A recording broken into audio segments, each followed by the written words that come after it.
رسول اللہ صلی اللہ علیہ وسلم نے فرمایا، جہنم کی آگ ابن آدم کو کھا جائے گی مگر سجدے کے نشان کو نہیں۔ اللہ تعالیٰ نے آگ پر حرام کر دیا ہے کہ وہ سجدے کے نشان کو کھائے۔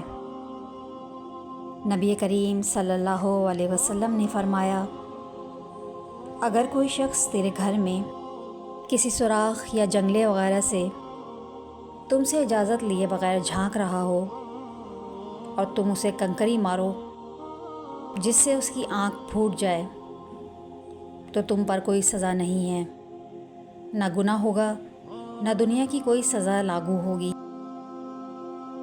رسول اللہ صلی اللہ علیہ وسلم نے فرمایا، جو شخص حرام کی کمائی کھاتا ہے وہ ایسے بیمار کی طرح ہے جس کا پیٹ کبھی نہیں بھرتا۔ حرام کا مال قیامت کے دن اس کے خلاف گواہی دے گا۔